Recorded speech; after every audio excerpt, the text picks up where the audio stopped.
सोचो ये कितना हॉरिफाइंग हो सकता है किसी के लिए कि तुम एक छुट्टी बना के आए हो और सडनली तुम एयरपोर्ट से बाहर निकल रहे हो और तुम्हारे पीछे गुंडे पड़ गए हैं। नेक्स्ट टाइम अगर आप अपने फ्रेंड्स को इन सब चीज़ों में सपोर्ट कर रहे हो ना, तो आप सोचो कि ये किसी दिन आपके साथ भी हो सकता है। जो वायलेंस को प्रमोट करते हैं लोग, जो लॉ एंड ऑर्डर को अपने हाथ में लेते हैं और उसमें चौड़ दिखाते हैं कि भाई मैं तो कुछ भी कर सकता हूँ and I can get away with anything. जब से मैंने ये मन की भड़ास अपनी निकालनी शुरू की है ना, तब से ना यूट्यूब पे कुछ ना कुछ रोज रोज रोज रोज चले आ रहा है, हुए जा रहा है। मतलब यार अभी पहली वीडियो मैंने बनाई थी अपने उदित अंकल पे, है ना, जो इमरान हाशमी बनते फिर रहे थे। उसके बाद ये पूरा इंडियाज़ गॉट टैलेंट वाला केस हो गया। फिर वो इतना ख़राब हो गया कि यार मेरे को ही लगने लगा कि भाई छोड़ दो भाई बेचारों को, ठीक है यार, जो हुआ सो हुआ, it has to be condemned. But यार क्या इतनी पुलिस उनके पीछे, ठीक है। उसके बाद अब ये लक्ष्य चौधरी एंड वो कौन है, हर्ष विकल और अमन बैसला, क्या हो रहा है यार, ये क्या हो रहा है? और मेरा सवाल है भाई, देश के लॉ एंड ऑर्डर के साथ क्या हो रहा है? कहाँ है लॉ एंड ऑर्डर? हेलो, कहाँ?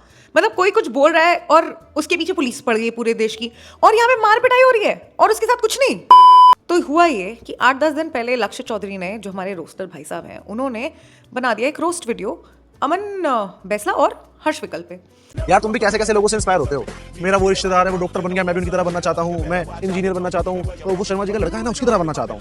एक बार यार ऐसे लोगों से इंस्पायर क्यों नहीं होते तुम? पाब्लो एस्कोबार, दाऊद इब्राहिम, मतलब उसका भी एक अलग ही फील है ना। जैसे हमें देखो, बड़े बड़े कॉलर, बड़ी बड़ी बातचीत, बड़ी बड़ी गाड़ियाँ और बहुत सारा पैसा। तो मुझे इतना तो यकीन है अपने भाइयों पर कि मैं उनसे कोई बात बोलूंगा ना, तो वो कभी मेरी बात नहीं काटेंगे, और अगर वो मेरे से कोई बात बोलेंगे तो मैं भी कभी उनकी बात नहीं काटूंगा। जो बात बोल देना हमने एक दूसरे से, पत्थर की लकीर हो जाएगी वो। राजनीति में आ गया ना भाई, तो सबसे पहले लड़कियों के छोटे कपड़े पहनना बंद करवाऊंगा। उनका बाप अभी फॉर्म में आएगा, कई लोगों के बिजनेस डाउन होने वाले।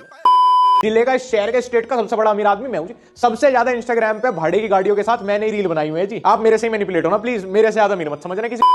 अब रोस्ट बन गया, which did not go down well with them. और भाई साहब हमारे लक्ष्य भाई साहब हमारे मॉस्को गए हुए थे, क्योंकि उनके इंस्टाग्राम पे सारी फीड आ रही थी कि वो कब आ रहे हैं इंडिया वापस, ये वो फलाना ढमकाना। ये दोनों भाई साहब अपने गुंडे लेके पहुंच गए एयरपोर्ट के बाहर। दे वर ट्रैकिंग हिज फ्लाइट, ठीक है। और वो लैंड होने के बाद जब ये एयरपोर्ट से बाहर निकला है, वो गाड़ी लेके पीछे पड़ गए भाई उसके, मतलब गुंडे लेके, ठीक है। एंड सोचो ये कितना हॉरिफाइंग हो सकता है किसी के लिए कि तुम एक छुट्टी बना के आए हो और सडनली तुम एयरपोर्ट से बाहर निकल रहे हो और तुम्हारे पीछे गुंडे पड़ गए हैं और तुम्हारी गाड़ी तोड़ रहे हैं। उनके पास सब कुछ है भाई, दे हैव असला वसला, जो भी ये कह रहे हैं लक्ष्य भाई साहब, hockey and all of that, और तुम्हारी गाड़ी तोड़ रहे हैं और कुछ भी हो सकता था, यू नो, किसी को ज़्यादा चोट भी लग सकती थी। तो यार कहाँ है पुलिस? How, where, when? मतलब I don't know what's wrong with people. लोग क्या समझ रहे हैं कि मतलब क्या ये ऐसे लोग हैं जो ना लॉ एंड ऑर्डर को अपनी जेब में लेके घूम रहे हैं, ऐसा उनको लगता है एटलीस्ट, ठीक है। मतलब पहली बात तो ये इंस्टाग्राम इन्फ्लुएंसर्स हैं कोई, और I actually got to know them about today. मुझे नहीं पता था अभी तक इनके बारे में, I have never heard of them, I have never seen a single reel of these two people before whatever happened. And यार तुम मतलब रोस्ट तुम्हें अच्छा नहीं लगा तो तुम कॉल आउट कर दो, तुम उल्टा ट्रोल कर दो, तुम एक रोस्ट बना लो। मारने थोड़ी ना निकल जाओगे यार किसी को अपना हॉकी स्टेक और ये वो पता नहीं क्या क्या लेके। एंड इस तरह से तुम उसकी गाड़ी डैमेज करोगे, और तुमको मौका मिलता तो तुम उसको भी मार देते। मतलब वो तो बच गया, भाग गया। He flee from that place and he reached Noida somehow. And apparently कुछ पुलिस केस हुआ है, बट ये क्यों नेशनल न्यूज़ क्यों नहीं बन रही है? ये बननी चाहिए ना ये भी। मतलब क्या तुम्हारा क्या मतलब एयरपोर्ट पे स्वागत अब ऐसे होगा क्योंकि तुमने एक रोस्ट वीडियो बना दी थी? अब ये जो इन्फ्लुएंसर्स हैं ये अपने आप को डिफेंड कर रहे हैं। डिफेंड भी क्या कर रहे हैं, मतलब they are justifying this act, in fact this horrific act of theirs by saying कि भाई उसके रोस्ट की वजह से हमारा बिजनेस हार्म हो गया, और अगर हमारे पे रोस्ट करता तो नहीं फर्क पड़ता, बट हमारे बिजनेस पे इफेक्ट हो गया। भाई तो तू करना, मानहानि का दावा करना, गो टू द कोर्ट कर, डेफेमेशन केस कर, ये सारी चीजें कर। मार पिटाई पे, गुंडाई पे थोड़ी ना होता रहेगा कोई। बेसिकली ना ये वही मेंटालिटी है कि they can do anything and get away with it. अगर आप इनका इंस्टाग्राम रील्स देखोगे ना तो आपको एक क्लियर आइडिया लग जाएगा इनकी मेंटालिटी का, which is not so cool. हालांकि बनते बहुत कूल है, but there is nothing cool about their personalities. Instagram reel में ये भाई साहब कह रहे हैं कि अगर मैं किसी दिन राजनीति में चला गया या मैं कभी नेता बन गया तो मैं सबसे पहले लड़कियों के छोटे कपड़े बंद कराऊंगा। क्यों? Who are you? आप लड़की के अब्बा हैं या उनके नानू जान या उनकी खाला या उनकी फुफू? अब देखो कोई राजनेता तो है नहीं दोनों लड़के, ठीक है। तो इनमें इतनी हिम्मत आई कहाँ से कि दे थिंक कि भाई किसी ने हमारे ऊपर रोस्ट कर दिया और हम उसका बदला लेंगे मार पिटाई करके बीच सड़क पे, और वो भी इस तरीके से। तो ये क्या पावर है? This is the power of social media. क्योंकि उनको लग रहा है कि भाई हमारे पीछे तो पूरी फौज है, हमारे पीछे तो लोग हैं, हम तो कुछ भी कर सकते हैं। यार क्या हो गया लोगों के साथ, क्या हो गया यार? इनको बैन करो सोशल मीडिया से, क्योंकि इनको जो ये फॉलोअर्स मिल गए हैं, जो सब्सक्राइबर्स मिल गए ना, इनसे इनको लगता है कि they can do anything and get away with it. किसी ने सही कहा है that money can not get you class. अब जैसे इन्फ्लुएंसर्स के बढ़ जाते हैं फॉलोअर्स, उनकी रील्स चलने लगती है और पैसा आने लगता है, तो इनकी ना मेंटालिटी नहीं चेंज हो जाती है। ये रहते अंदर से वो गुंडे टाइप के हैं, और उन्होंने बचपन से ही ना यही शायद सीखा होता है, अपने आसपास देखा होता है, एंड ये यही कर सकते हैं। That's all they are good at. And ये ना पहली बार नहीं हो रहा है यूट्यूब में, ये पहले भी हो चुका है। लास्ट ईयर अगर आप लोगों को याद होगा तो एल्विश और मैक्सन की इसी तरह से लड़ाई हुई थी, जहाँ इन दोनों के बीच में कुछ तो भी कहा सुनी एक दूसरे को लेके हुई थी, और फिर एल्विश यादव पहुंच गए थे मैक्सन को मार रहे हैं। एक कोई FIR भी हुई थी, फिर पता नहीं आपस में जो भी कॉम्प्रोमाइज़ हुआ हो, फिर भाईचारा हो गया। ठीक है, सेम इज विद रजत दलाल। उसने भी लास्ट ईयर से कई केसेस किए मार पिटाई के, जैसे वो सेंट्स को पीटना। भाई ठीक है, वो भले ही असली सेंट नहीं हो या हिंदू के नाम पे दिखावा कर रहे हो या जो भी कर रहे हैं, पर तू कौन होता है उनको मारने वाला यार? You make a police complain, you do anything, but you can't just go and held them hostage. चांटे पे चांटे लगा रहे हो आप, ये कर रहे हो। You can not take law in your hands. जो ये सेम चीज़ हर्ष और अमन ने की है, taking law in their hands.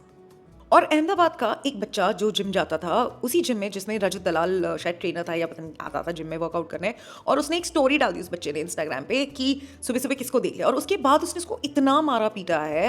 And of course we also know कि the bike accident case Rajat Dalal का, और उसमें वो क्लियरली कह रहा है वीडियो में कि ये तो मेरे रोज़ का काम है। So you see the power that they feel around themselves कि जैसे पता नहीं क्या है ये।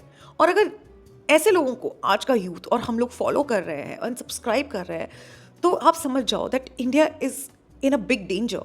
एंड एक मिनट, एल्विश यादव और रजत दलाल के केस से मुझे याद आया कि जब इन्होंने ऐसी मारपीट की हुई थी तो लक्ष्य चौधरी इनको सपोर्ट कर रहे थे, ये कहते हुए कि हाँ मैं हूँ बायस्ड, ये मेरे फ्रेंड्स हैं और मैं रहूँगा बायस्ड, यही दोस्ती होती है।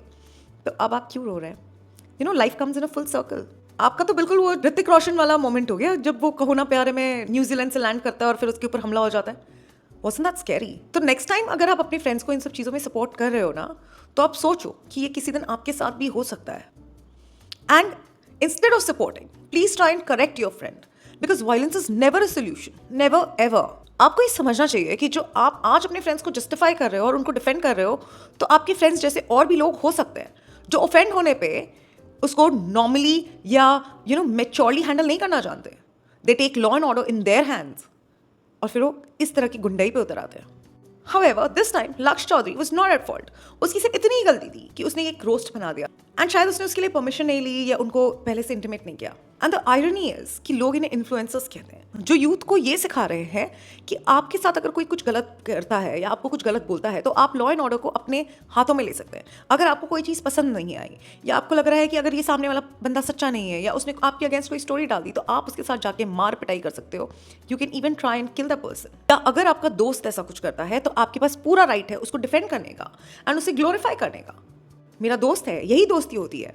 दोस्त की गलतियों में भी उसको सिखाना होता है, ना कि उसे डिफेंड करना।